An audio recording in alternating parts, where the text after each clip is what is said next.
Good Armageddon evening. This is Brother Dawud, the 7139 Millennium Collective. This is the evening of May 16th, so-called 2016. We're giving you this commentary from the bowels and hells of New York, Brooklyn, New York, as a matter of fact.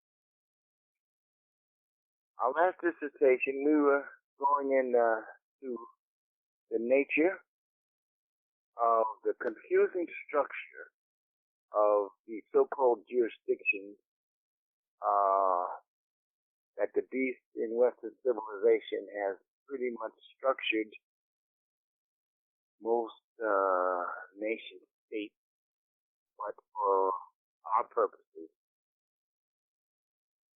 what you would call the Western world. So we left off one thinking word. We'll go from here and we'll see how much of this we can get through. My last point, if it wasn't put forth, we're saying that a lot of this information that you can get, you could research it yourself and try to extricate yourself as much as you can out of the debt system. Sometimes they call it the straw man system because that relates to your Social Security account upon your birth, which you're going to go through some of that information. But, and some of the United commercial code that you can use to get the beast off you when you go to some of these different courts. But our contention is that when you have these different nefarious crews and organizations and people charging exorbitant amounts to say that they can file papers and make you sovereign, it's a ripoff, and it's never. You're never going to be able to move around the way you think you are, and you're opening up yourself for a lot of grief and a lot of aggravation. So I'm not saying that this information isn't worth anything. And my main point here, as we listen to this, one of the main things of some of this that I'm working with so far, they haven't mentioned the Rothschilds or the Jews, because basically the Rothschild or the Jewish interests are really controlling the other two factions. They're heavy into the Roman Catholic faction and the British faction, the Queen Mom, and these devils over here. But who owns all the factions? It's these Caucasian Jews or imposter Jews, or as Christian Bible calls them, the synagogue of Satan. So we're gonna start with the Civil War. Now, I don't know, I might have got part of the Civil War last time, but we're gonna start and go from there again. If it's redundant, bear with me.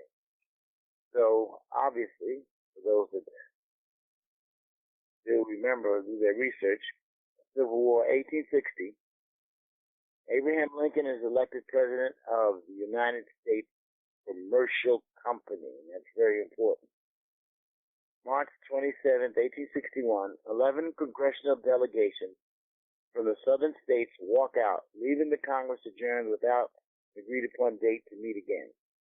Lincoln formed a Delaware corporation doing business as the United States of America Incorporated, and install the remaining members of Congress as a board of directors to continue to conduct business. Now, I'll add this. I'm aware that if you want to form your own corporation, one of the easiest places to form a corporation very quickly and don't cost you a lot of money is Delaware. And I believe this is from the Delaware Corporation that Lincoln formed. Small state that it is. Third big lie. The United States of America never signed any service contract with Lincoln's new corporation, doing business as the United States of America Incorporated. Lincoln merely traded upon the Constitution for the United States of America, lowercase, and substituted his corporation as a successor trustee. Please note, the United States Commercial Company does not equal the United States of America, Incorporated. And it does not equal the United States of America, Incorporated. It does not equal the United States Incorporated. Now, a lot of these that I'm going into you can't see, they mean when you have capital letters and some lowercase letters. So, in relation to the distinction between the different United States, does not equal a U.S. Corp, does not equal the United States of America, Incorporated, nor not equal e pluribus unum, the United States of America, Incorporated, and so on. All these similarly named corporate entities have been used to deceive and destroy, and defraud, in the same way, defraud, rip off, and destroy the American states and the American people ever since. Should we say the American sheeple? There's no valid contract binding the United States of America to any corporation merely claiming to be a successor to the United States Commercial Company, which Lincoln bankrupted on April 25th, 1863. No contracts, none, zero, nada. The international trustees, the Pope, the Rector of the National Shrine, the British monarch, and since 1924, the Secretary of the Treasury, should have intervened to protect the National Trust, and they all failed to do so.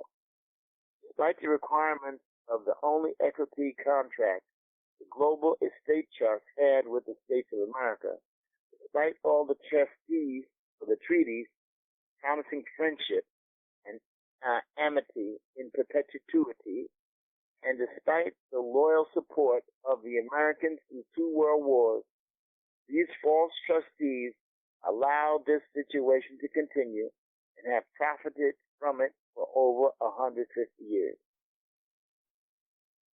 So we have Queen Elizabeth pictured here, fear no evil. We have Pope John Paul II, see no evil. We have U.S. Secretary of Treasury, whoever that is at that particular time, and a member of Congress, speak no evil, that could have intervened on this massive fraud. So, one stinking word, person. In 1862, the corporate Congress changes the meaning of a single word, and that word was person. Very important here. For the board of directors of Mr. Lincoln or his cabinet. From 1862 to today, the word person means corporation in federalese or in federal language. Ever since that time, members of Congress have functioned as officers of a private, mostly foreign-owned corporation.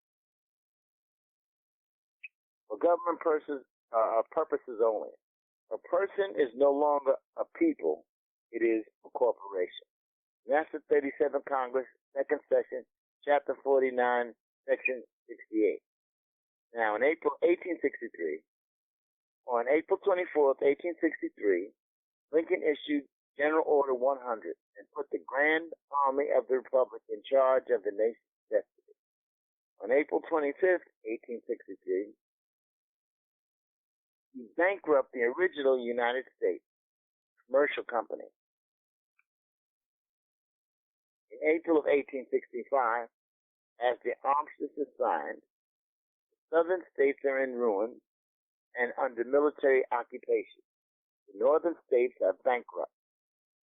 There is no real government, just the Army and a phony Congress operating a commercial corporation called United States of America, Incorporated. President Andrew Johnson declared peace on the land 3 times. Peace is declared May 10th, 1865. Peace on the land, April 2nd, 1866. And we are at peace, that's August 20th, 1866. Yet despite the armistice signed by Grant on the land and the peace declared by Johnson, the Rump Congress, acting only as a board of directors of a private for-profit corporation, kept the war going in this jurisdiction of the sea. Together with the 39th and 40th congressional sessions, violated the Constitution of the United States of America, they charted under 6 different ways. 1. Article 5, Section 5 was violated as shown by the House Journal, March 3rd, 1866, page 353. 2. Article 3, Section 3 was violated by the Reconstruction Act of 1867. 3. Article 1, Section 9, Clause 3 was violated by the Reconstruction Act of 1867. Article 4, Section 4 was violated by the Reconstruction Act's denial of a Republican form of government to the Southern states after the armistice. 4. Article 1, Section 8, Clause 17 was violated by the 39th Congress,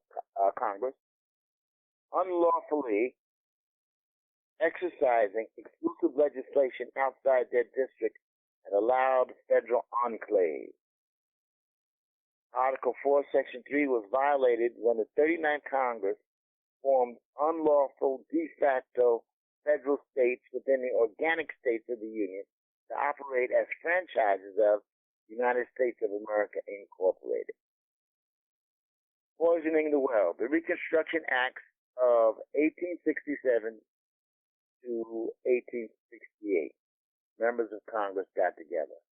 Peace and freedom. The same corporate Congress, claiming to represent the American states, while acting as officers of a private, for-profit, deceptively named Governmental Services Corporation, created 5 military districts in 10 southern states and allowed the military district commanders to appoint judges to run civil tribunals to deal with rebels still at large. This created a form of law called Special Admiralty or Presidential Admiralty, which is not addressed under any constitution and not allowed under any constitution then or now. The courts practicing it display stars and stripes with a heavy gold fringe. We've all seen that before. So, and you might have heard that this is where you get the Admiralty Law, or it's usually law under martial law. This administrative abuse of both civil authority and military power has continued unabated for lack of a coherent and honest civil government ever since. More filth from the Rump Congress. The corporate constitution in 1868, the corporate Congress published its corporate articles and bylaws as a new constitution, which it gratuitously wrote all by itself and for itself. This document, called the Constitution of the United States of America, was purposefully given a deceptively similar name to the Constitution of the United States of America to fool people, and it adopted much of the same language. It was a look-alike, sound-alike fake, and a different kind of document entirely. As the articles and bylaws of a commercial corporation, there was no need for any ratification of the amendments by the several states. Any states created under its auspices could only be franchises of the parent company anyway. Secretary of State William Seward simply declared the 14th Amendment to this Constitution ratified. Mere lip service was given to the process of ratification by the states. Yes, William Seward, who was chopped up real bad when they were trying to have the coup d'etat when they assassinated Lincoln. And also my high school was named after William Seward, Seward Park, on the Lower East Side of New York, named after Mr. Secretary of Seward. And also, he was the one that helped buy Alaska. And at the time, they called that Seward's Folly, or they thought that, it was something that wouldn't benefit the United States of America. And we have a quote from Mr. Stewart. He said, yeah, don't worry. We ratified it properly. Sure, fellas. Trust me. Everything is fine. Go back to sleep. So, that's 28 of USC 3002 15A. United States equals a federal corporation equals commercial corporation doing business as the United States. 14th bylaw. The 14th Amendment excludes American state citizens from voting in the private corporate elections held by the United States of America Incorporated. American state citizens are referred to as peaceful inhabitants of the land, and they are specifically disenfranchised. The 14th rotten fraud upon the people. All persons, this is what they're saying in their federalese. All persons, which means corporations in federalese and citizens of the United States, didn't say United States of America. This is talking about the commercial corporation and subject to the jurisdiction thereof, which is not the jurisdiction of the land, but instead a corporate and commercial jurisdiction that existed only in the international jurisdiction of the sea. The 14th Amendment seems to be talking about people on the land, but instead it's talking about corporations belonging to the United States Incorporated, operating in a jurisdiction of the sea. It is purposefully, maliciously deceitful in every respect, designed to confuse anyone who wasn't in on the scam and aware of the federal meaning of person adopted in 1862. The same 14th Amendment established federal state, that is, state franchises of the federal corporation and extended territorial jurisdiction to them. Hot dog. Queen Incorporated today established state franchises in every state of the Union. And because it is cheaper to operate under the laws of Bangladesh, all employees of these states will be paid $4 a day. A group of crooks running a private for-profit, mostly foreign-owned corporation upserted our rightful government. When they say our, we know the gentleman really is talking about his fellow beast.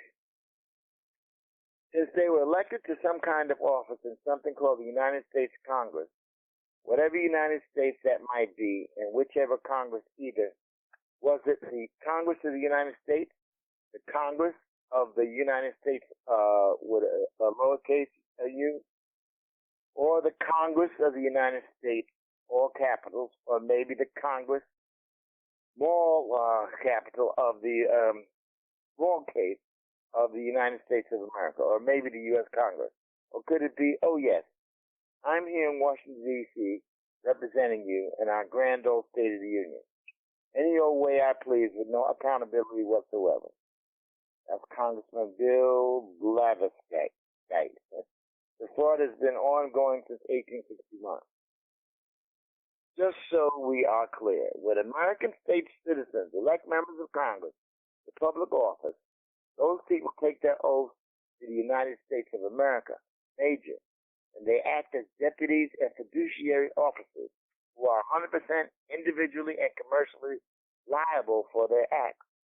When United States citizens elect members of their corporate Congress, the private corporate officers, they take their oath to the United States the corporation, and they merely claim to represent the people in the places they come from.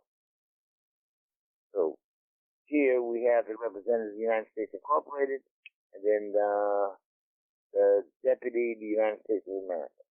Representatives, like actors of other kinds, can represent people any way they wish, and they bear no responsibility for a poor performance.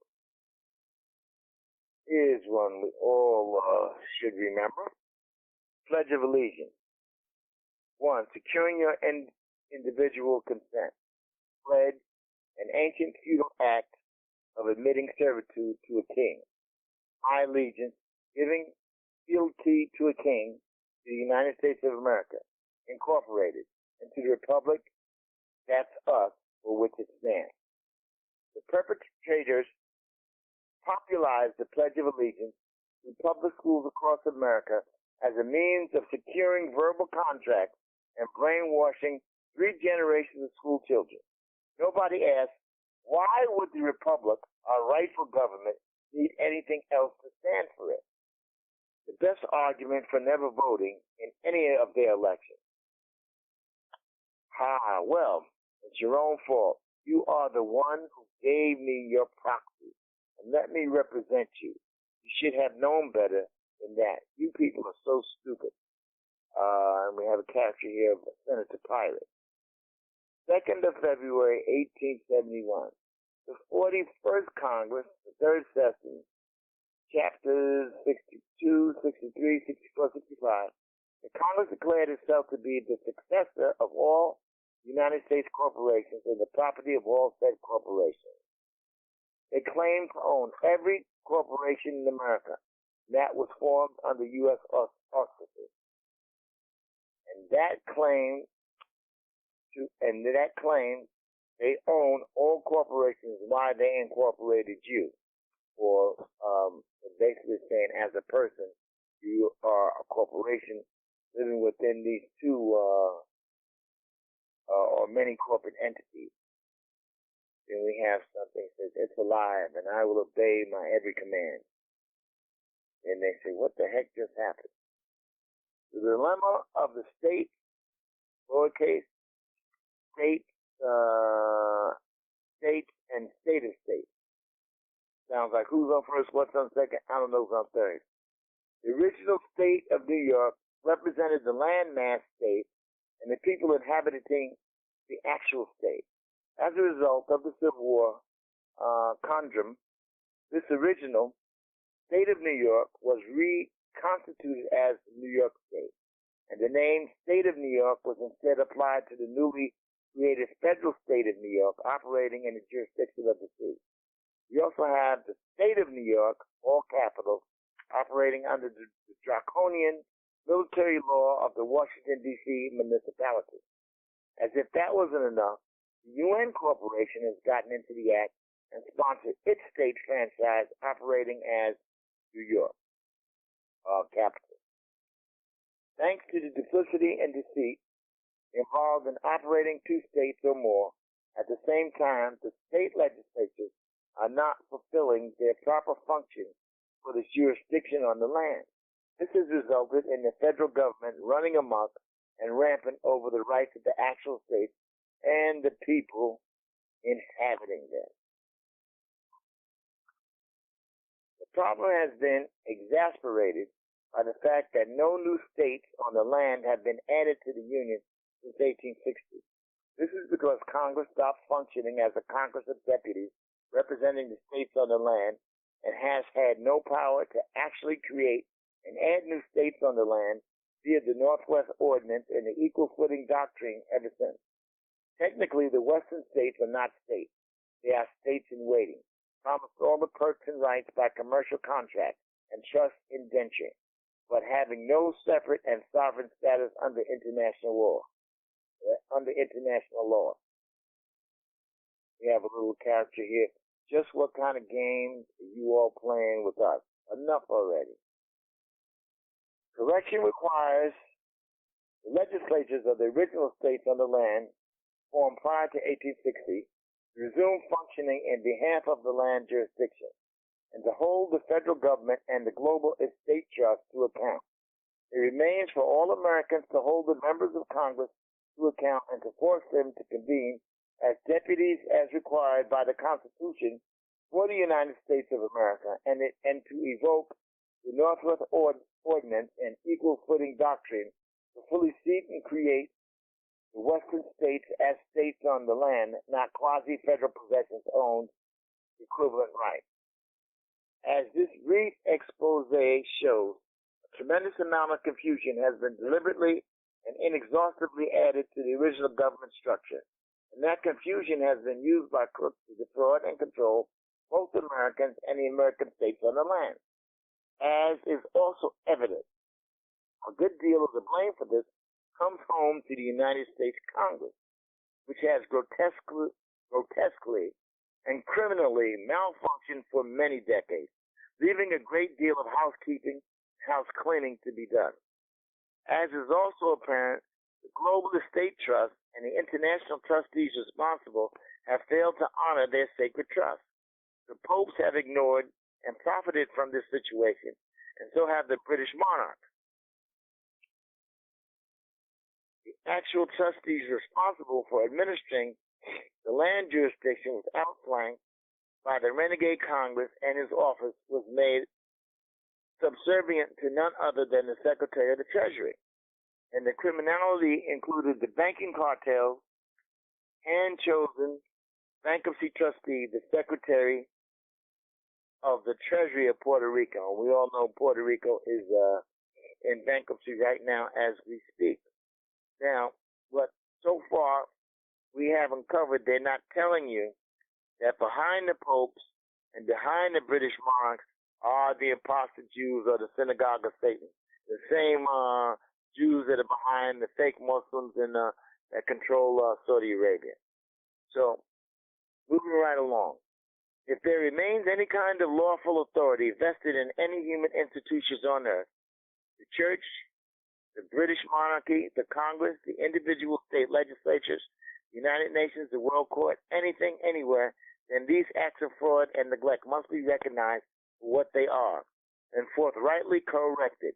Otherwise, we must stop pretending that there is any such thing as the rule of law and admit that those pretending to administer law have instead operated as brigands and con artists, acting as creditors against the people and nations they have always been under contract, an obligation to serve and protect. SOS. We have a little character here. Mayday, mayday. Any lawful court or governments left on earth? That's hard to say. And we spoke about that on Mayday. Mayday is a code for distress. Still originates with the founding of the modern era, the Illuminati of Mr. Weishaupt in 1776 in Bavaria. But I'm moving right along. Natural law, democracy, which I call demonocracy, and the contract. Now, I'm going to add before I read this. We always said that you hear people talk about democracy and that this is democracy. This was originally constitutional republic before it took place during the Civil War. But the con here, when you say democracy or the majority rule, all it means is mob rule. So when somebody says they want a democratic institution, if you can control the masses with your asses, democracy in action is a lynch mob. So if somebody wants to lynch somebody and the majority of the people want to lynch it, you're supposed to go along with it because it's, hey, that's democracy in action. So how can democracy be the purest form of government, and how can these criminal gangsters that set up all this bullshit try to ram mob rule or democracy to all the other countries on the face of the earth? It's kind of mind-boggling. But anyway, natural law, democracy, and the contract.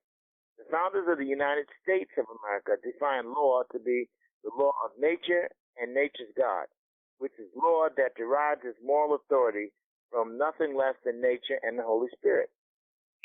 Men are born free to walk, talk, gather together, express their complaints, contract, work, trade, to have a home, to enjoy the fruits of their labor, own property, and do many, many other things freely by nature.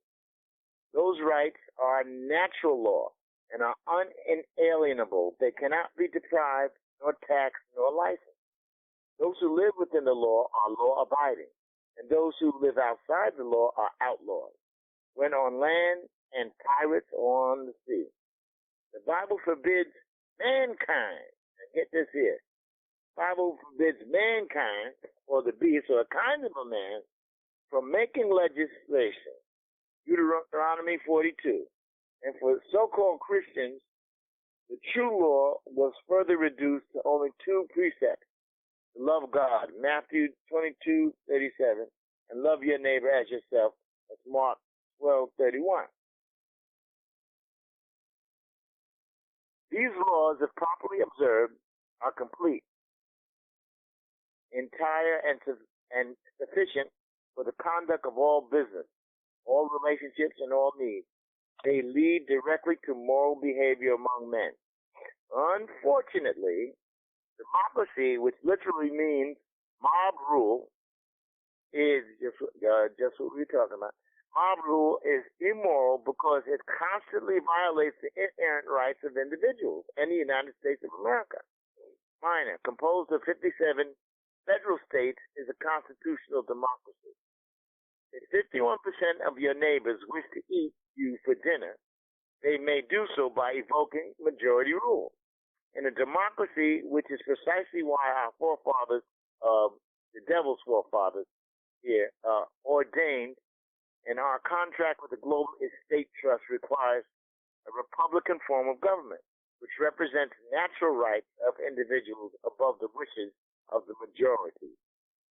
This is a major contractual failure on the part of the Global Estate Trust and those individuals and officers responsible for maintaining the rule of law. More chicanery.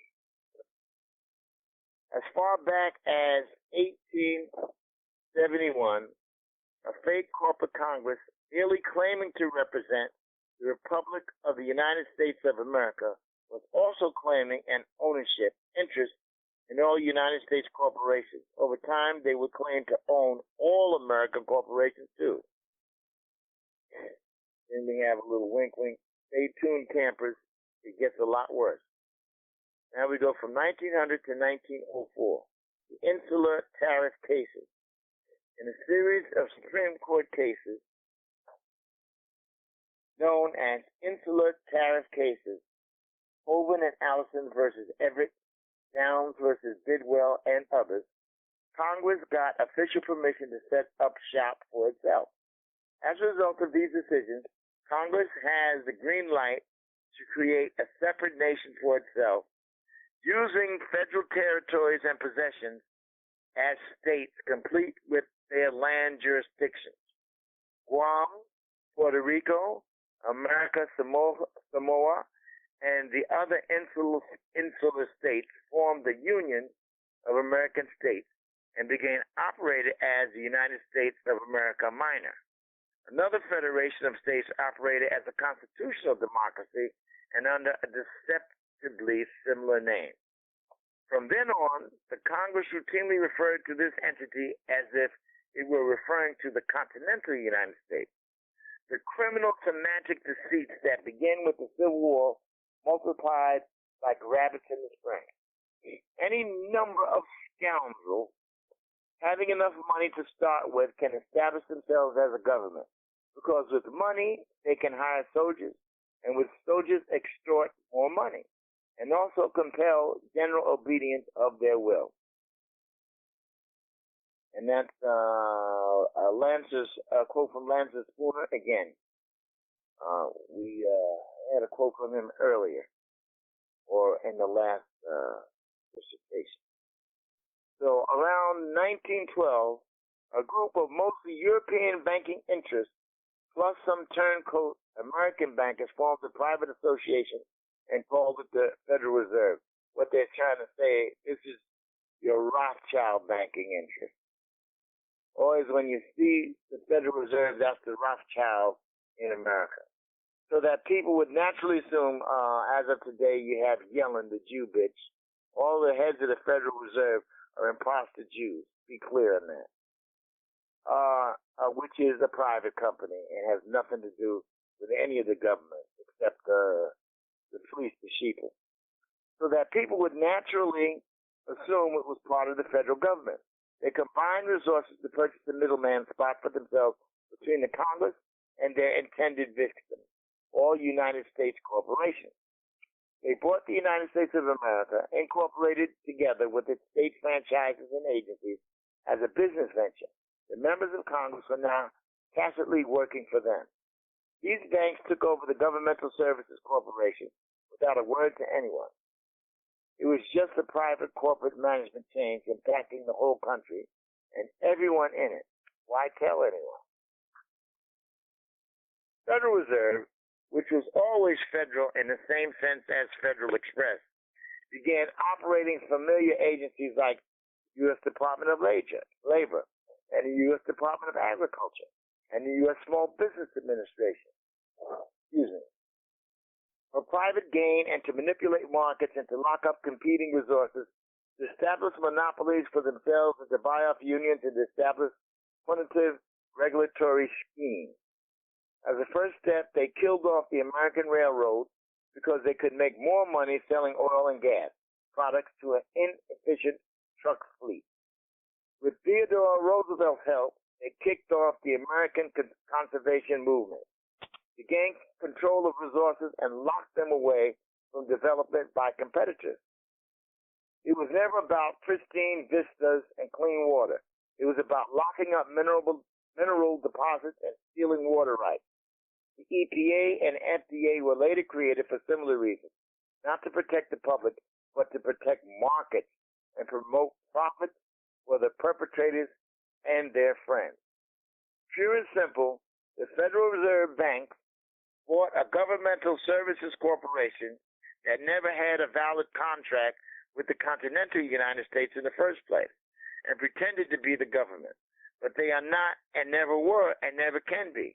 They are nothing but con artists who have defrauded us, stolen our assets in exchange for worthless paper, manipulated commodity markets, controlled transportation, crippled development, and piled up mountains of odious debt against us, our organic states, and our property assets, all brought to you by the Federal Reserve and Congress. Someday, this will all be yours. Odious debt. Debt established by false pretenses, semantic deceit, or other means of fraud, of which the victims are unaware and from which they do not profit. Such debts are void by definition and cannot be collected. Unfortunately, they are every day. What is a national debt? That's what you ask people. National debt. They say, well, what do they owe? Who do they owe the shit to? Okay, like we say, it goes back to the bankers and the folk that hook the schemes up, synagogue of Satan. But anyway, in a debt credit system, every debt creates an answering credit. If there's a $25 trillion national debt, there's also a $25 trillion national credit. So let's talk about the national credit, which is owed by the banks and their pals to the American people and the organic states of the Union. The essence of fraudulent convertible debt is to create what appears to be a debt, but which is in fact a credit. Then get the victim to assume the fake debt and pay it, which leaves the perpetrator in possession of an equal amount of extra credit, which they are then free to invest and use for their own profit. Every month across America, utility companies double bill for their charges. They charge off all their operating expenses against the credit of the American people at the U.S. Treasury. And then they send those same people billing statements, which appear to be bills for services rendered. They make sure that the victims pay up by threatening them with disconnection. Then they invest their purloined additional credit for the benefit of their organization. In this way, they build up immense capital credit fraud accounts in the names of each victim. But the customer victims are never allowed to touch these accounts or make use of the credit. Variations of this same swindle have been used by the banks and the government agencies to milk and bilk the American people for 3 generations. These corporations have fed us like parasites and grown fat and powerful from glutting on our credit and our assets. Here we have a picture of a parasitic crony corporation. Now, more importantly, as we all know, Federal Reserve came forth in 1913. The Federal Reserve banks and their cronies in Congress passed the Federal Reserve Act. As you might remember, they got that together on Jekyll Island. Reminds you of Dr. Jekyll and Mr. Hyde. But anyway, Federal Reserve Act and established a fiat money system to be used by the United States Incorporated in its many franchises as legal tender.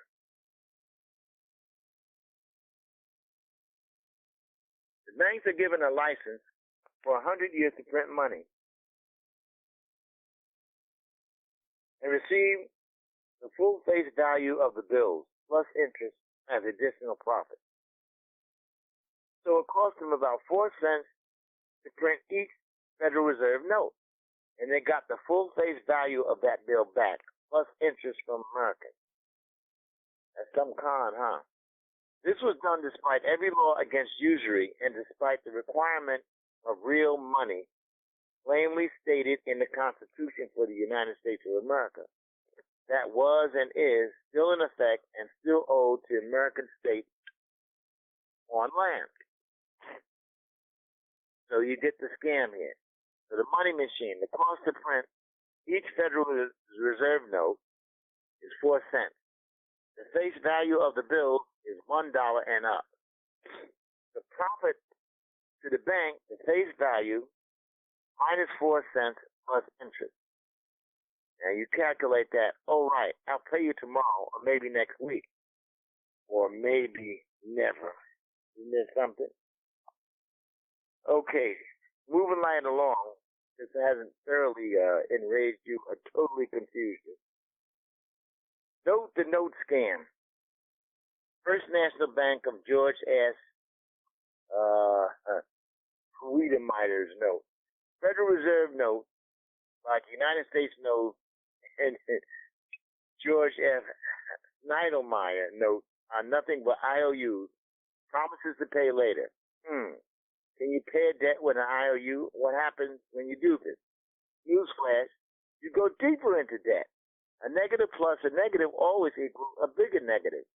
The Federal Reserve Association and its Board of Governors designed the Federal Reserve System as means to entrap Americans into eternal indebtedness that could only increase exponentially. In other words, perpetually.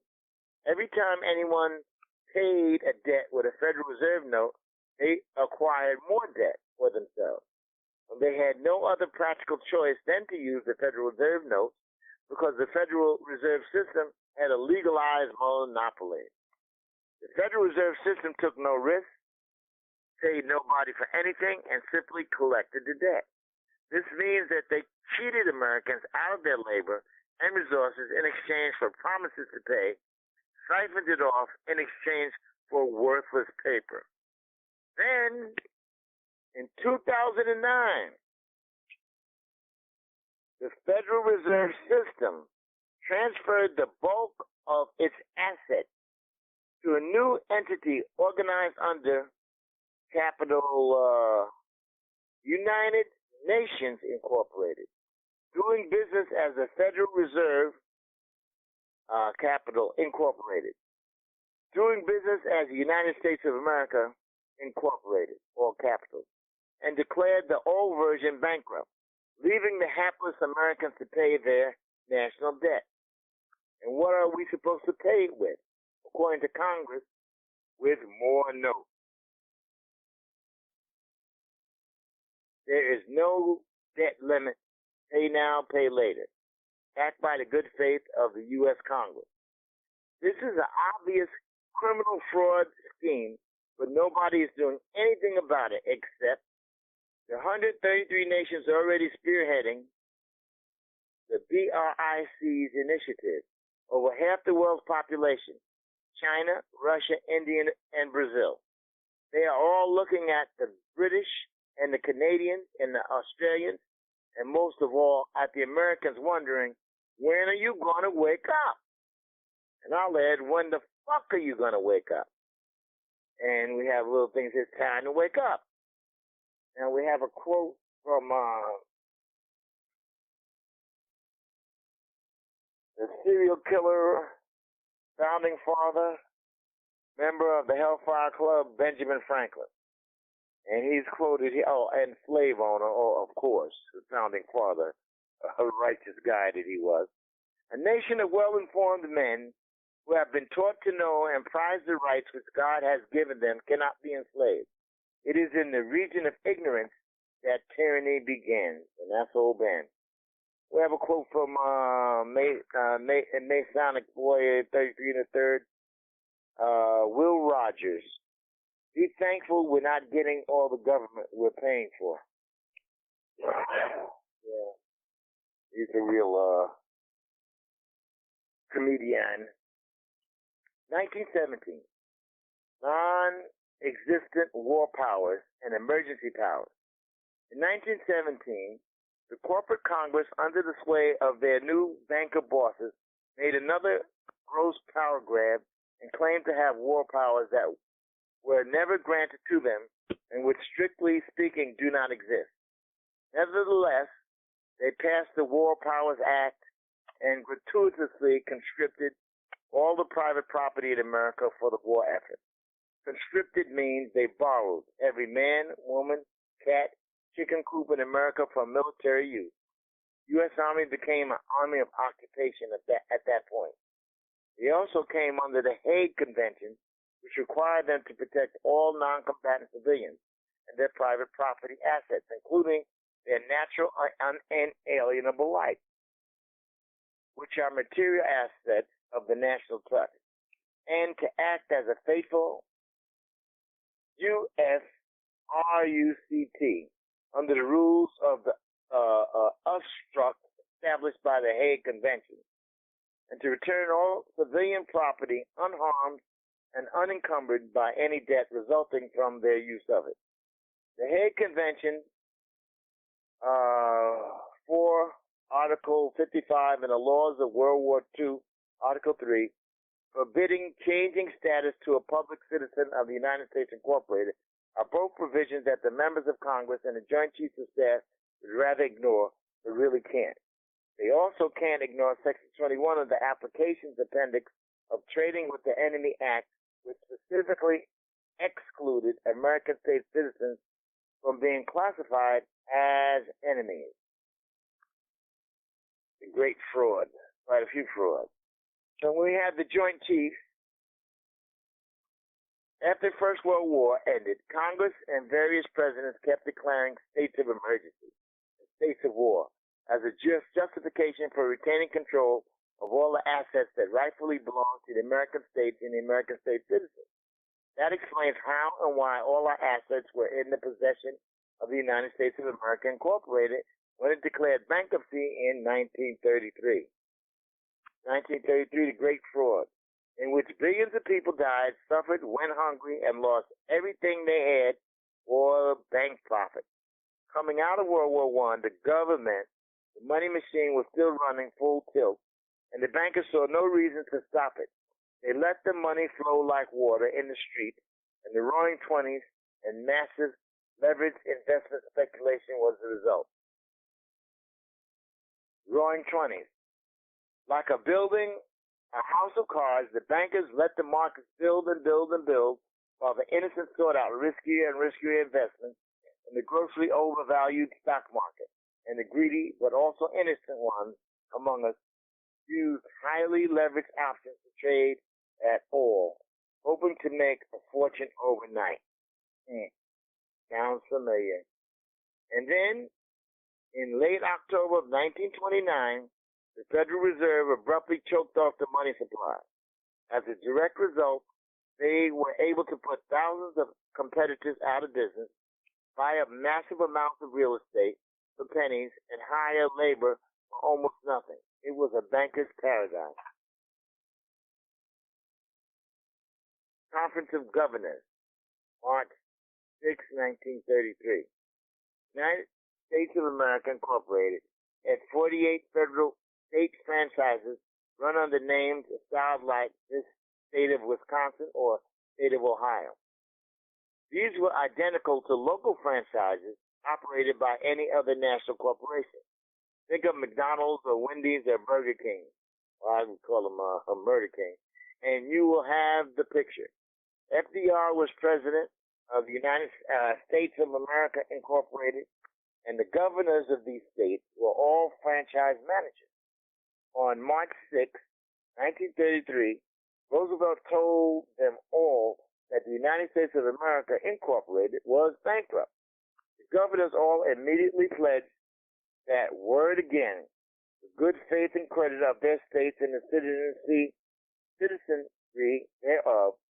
Obviously, they could not pledge the good faith or the credit of living American state citizens, nor of their organic states either, and they didn't. They pledged the resources of their state, the federal state franchises, and their citizens, the United States citizens who happen to be residing on the land of the organic state.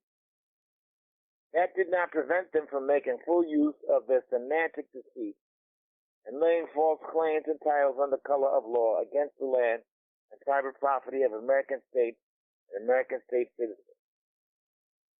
By 1940, the Congress figured out a way of redefining American state citizens as U.S. corporations, that is, as property belonging to the Congress.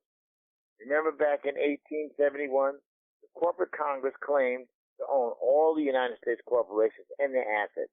By redefining you and your assets as a corporation, they could enslave you, literally own you, and still avoid the prohibitions against slavery, because there is no law that forbids enslavement of corporations. Senate Document 4373, Congress First Session, states the ownership or trusteeship, parentheses, of all property is in the state, which state.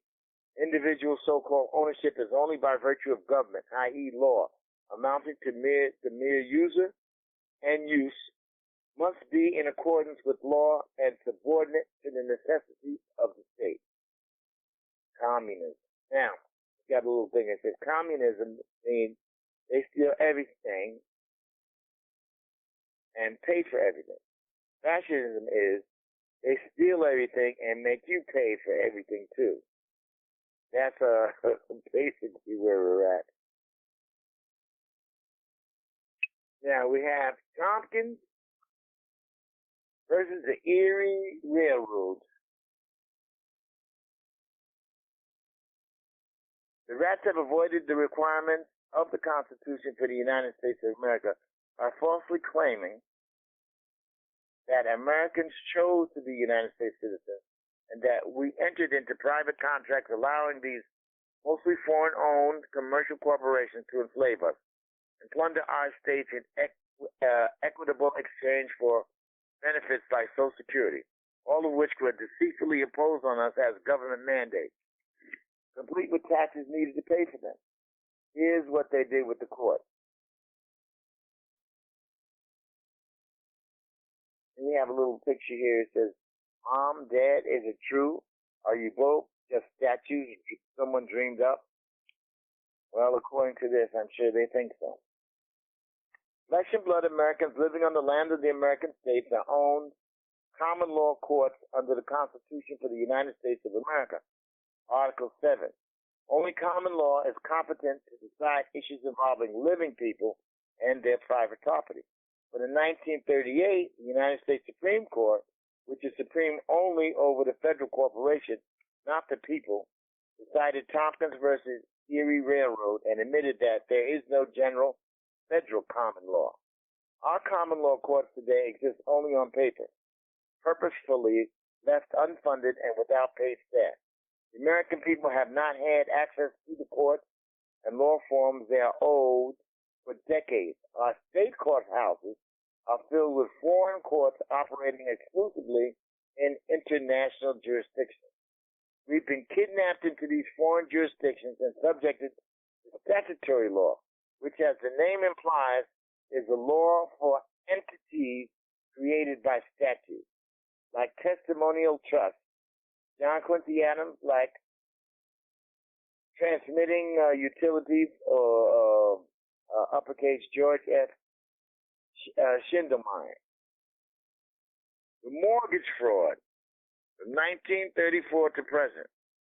Section 103B and E and 2 of the Depository Institutions Deregulation and Monetary Control Act of 1980, Public Law 96221, admits that in the United States neither paper currency nor deposits have value as commodities intrinsically. A dollar bill is a piece of paper and deposits are merely book entries. Generally Accepted Accounting Procedure, GAAP, defines all such deposits as bank liabilities, However, the bank probably never pays these liabilities. So the bank never actually loans anything of equitable value and contributes nothing but a minor accounting service when they set up a mortgage. Additionally, the FDIC rules prevent banks from loaning their own assets or the assets of the depositors, proving again that the banks do not and cannot provide value for value and have no valid security interest. The lender in any loan transaction in the United States never lends anything of reasonable equal value to the borrower, and any contract form is defective for false advertising, semantic deceit, non-disclosure, and lack of equitable consideration. See the First National Bank of Montgomery versus Jerome Daly, 1968, Credit River decision, where attorney Jerome Daly proved the fraud.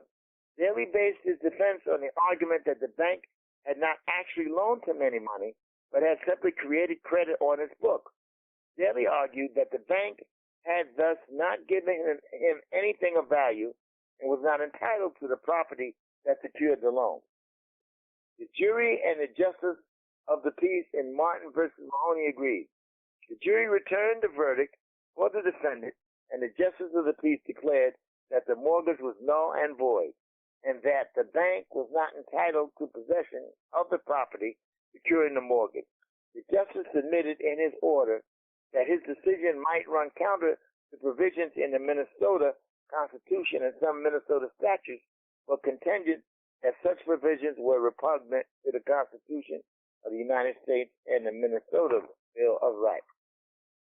Let me loan you your own assets and give me a security interest for free and pay me 5 times what the property is worth.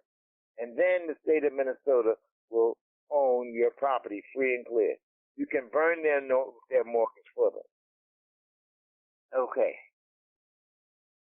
Then we have hypothecation. Hypothecation is spelled Hypothecation.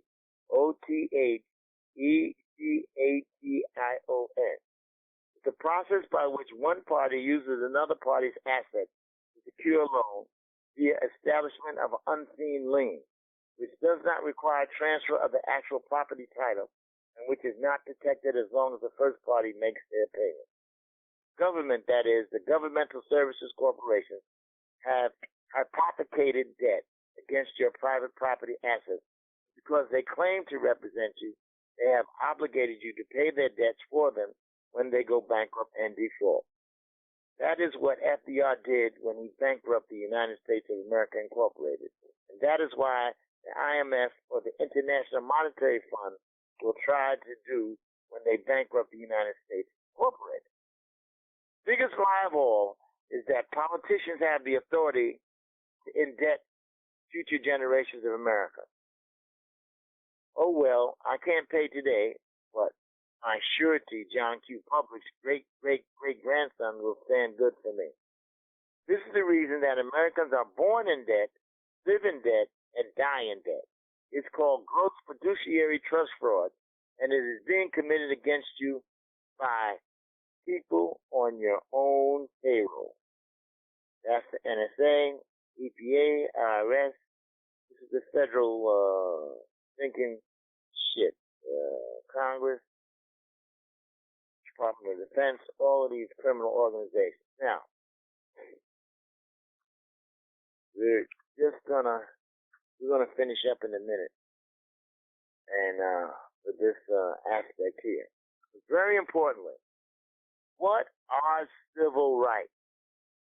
Black Americans were never really freed after the Civil War. I could have told you that. They were given a newly specifically created citizenship, U.S. citizenship, and civil rights granted by the Congress, not the natural and unalienable rights guaranteed to American state citizens. United States Incorporated laid claim to them and the estates as unclaimed chattel and hypothecated U.S. government debts against their labor and possessions in the international jurisdiction of the sea. And prior to this, the Civil War, they called, Lincoln was hooking up his chicanery, people of color, black people, will call contraband. To this day, if you you got the drug contraband. It really comes from the Civil War, and black people were called contraband. Here's what the corporate constitution actually says. Section 1. Neither slavery nor involuntary servitude, except as a punishment for crime, whereof parties shall have been duly convicted, shall exist within the United States or any place subject to their jurisdiction. That I knew. It basically says you can be a slave if you're convicted of a crime. And who's always convicted of a crime? Black people. Section 2. Congress shall have power to enforce this article by appropriate legislation. All they did was redefine criminals as slaves. They did nothing to abolish slavery itself.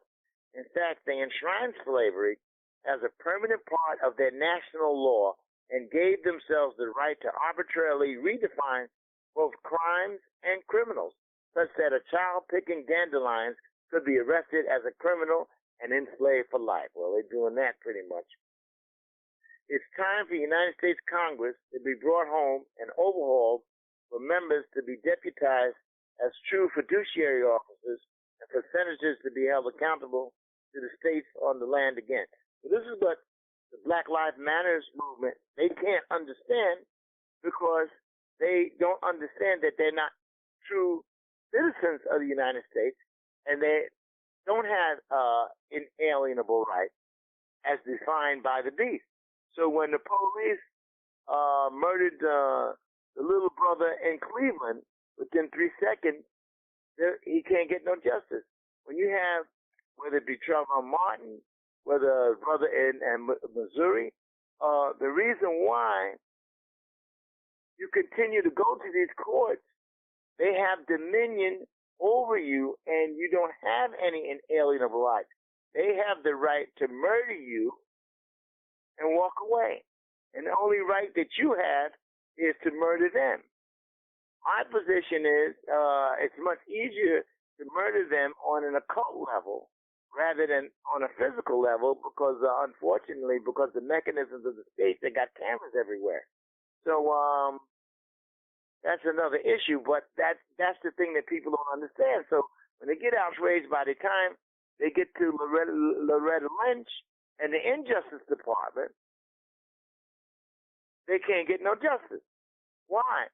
Because they have dominion over all black people, because black people are still enslaved contraband. But anyway, I'm going to go further into it. When African Americans demand equal rights, didn't anyone wonder equal to what? And I'll add equal to who? They were demanding rights equal to those enjoyed by American state citizens. So the Congress granted them while retaining the ability to cancel any rights at all at any time. Re-enslaving black Americans proved to be so profitable that Congress set up many nights trying to figure out how they could pull the same deal on white folks. And around 1940, they came up with a scheme to do just that. I already own all the black folks in America. There must be some way to lay claim to the rest. Enfranchisement, the Shepard-Towner Act, Social Security Act of 1935, Old Age Pension Act of 1939, the Buck Act, and the Alien Registration Act. 7 steps to enslavement. 1. Make laws requiring all the corporate, federal, state franchises to register live birth. 2. Seize upon the given names of all the babies of American state citizens as well as United States citizens, and create new legal fiction entities operating under the same name. Remember, corporations can be United States citizens. A foreign citizens trust owned and operated by the state of New York. Redefined as Joseph Jacob Lew, an American state citizen, can be refined by, change the name a little bit, Jacob Joseph Lew, and he becomes a United States citizen. Number 3, charge off all kinds of private corporate debt as public debt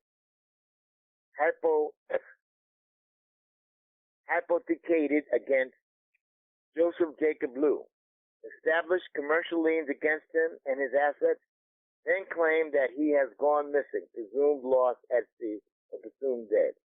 And so the United States citizen is declared legally dead by the probate court. They have a little thing, rest in peace. Example of the name Joseph Jacob Lew. Number 4, roll over all the assets of Joseph Jacob Lew into an estate trust, only named after the original living American, only styled as, in capital letters, Joseph Jacob Lew. A trust created under Washington, D.C. Municipal Statute 2, Vital Statistics, Section 7201, Paragraph 10, owned and operated by the United States Incorporated. This is all done to enable the perpetrators to plunder his estate, which is by the definition of corporation, an estate trust, and therefore in their control and their jurisdiction of the state. Number 5, everyone involved in the fraud pretends that the living American state citizen is dead and that his assets belong to the Government Services Corporation. 6, run this fraud for decades and then start over again. Redefine the individual estate trust as transmitting utilities created under United Nations law and name these new corporate entities after living Americans, using only middle initials as identifiers. Joseph J. Lew. Bar Association members bring charges against all these legal fiction entities as if they were the living man or woman, a crime known as personage. Notice all the charges are addressed to a legal fiction, person, operated under your given name and are never actually addressed to you at all. This is how Americans born on the land of the American states have been systematically reduced to living as United States citizens, redefined as corporations, subject to the statutory laws, defrauded of their property, and kidnapped into the foreign jurisdiction of the sea. We are attacked as babies in our cradles long before we are able to defend ourselves by evil and self-interested men who direct ignorant people to commit evil in our name. This is a step-by-step process and begins within hours of birth. I think I'm going to stop there. But anyway, so I think you get the idea this time here as we get down to the wire. What we're going to try to do is, if some of you guys think this commentary is valuable to you, as usual, we ask for a decent donation. I can be reached at 516-424-2619. That's 516-424-2619. To those that don't want to deal with the Western Union MoneyGram, they can also send us the post office box. Their number should be on the screen as you look this up. There's not much I can add to all of this, is that the ship is sinking, and that the good news is that the next step is going to be the complete and total collapse of all of these jurisdictions, corporations, United States Incorporated. All that is getting ready to fail. So this is how you can all feel the tension in the air. You can feel the judgment. You can see the higher forces of Mother Nature and the intergalactic warfare against these thugs in Western civilization that has set up this abominable abomination. There's no reason why anybody in the continental United States of America should be poor. No reason at all. And the only reason why they're poor is because of these scumbags over them. So, Bob Marley had a song, a reference in it that total destruction is the only solution. One of the lyrics. And I fully concur with that, because this has been and always been our prime directive in the 7139, complete and total destruction and eradication. So the author is trying to, like so many others, they're trying to reform something that's already dead and criminal and shouldn't have never came into being. So we're not trying to get a representation of the court. I'm not trying to restructure or to advocate to restructure any form of the United States government, United Citizens, any. It's all gobbledygook. It's all bullshit. The bottom line is America, continental otherwise, is under divine judgment for what has been done through the black man and woman, as the Honorable Elijah Muhammad prophesied. You could take it or leave it alone. I could give a flying you know what. So, with that, it is what it is. The only thing that you can do at this point is to get ready for the transition out of this planet. Get ready to try to stay out of one of these concentration camps. Once this martial law comes down, you technically are already in different degrees of martial law for the last 150 years. But this is the end stage of said martial laws, and whether the abomination is handing off so many draconian and fascistic executive orders to empower the next crew that's coming on the captainship of the Titanic known as America. So depending if they decide to have an election or not, but you still have that civil war of so many, and mostly the white people with guns are mad as hell and they're not going to take it no more. The only thing niggas get mad as hell and not taking it anymore is that they can't get accepted by white people, but they're going to continue to kill and murder each other as they continue to do, whether they're in Africa or wherever black people are, because that's the brainwashing, that's the conditioning. That's the wash me whiter than snow propaganda of the Caucasians. And so that's why we're only appealing to 1% of so-called black people, because the rest of them are out to fucking lunch. All of them want to be Marilyn Monroe, as I keep on saying. And, you know, their heads are going to roll. They basically don't have a head to roll. So this is manifested why, you know, the tattooing, the piercing, all of these are manifestations of what was imprinted in their consciousness during slavery. And now that they have a free kind of slavery, they're embracing it voluntarily. It's just like there's not a military draft, but you have people that are volunteering to be mercenaries under the guise that they're protecting. They're protecting some kind of freedom that it doesn't exist here and never existed here. So they go to these different foreign countries and they come back here. And, you know, they get fucked, okay? And there's no respect because they shouldn't have did it, and there's divine curse on these motherfuckers, you know what I mean? So what can I say? And as we come up closer to Memorial Day, they use the propaganda of the madness of those fools that gave their life in corporate wars.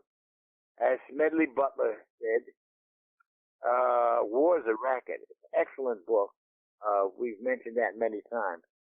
So what are we saying? We're saying this is all time capsule kind of history because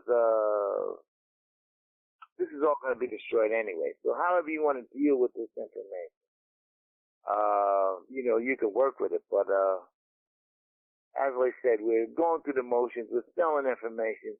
You know, it is what it is.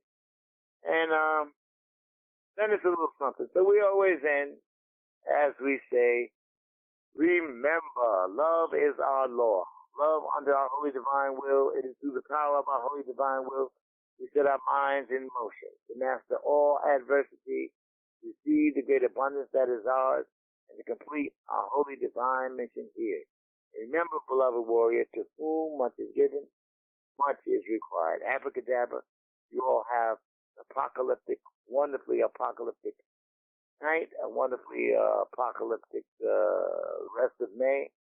And one of these days, we'll see you soon. Possibly. Abracadabra.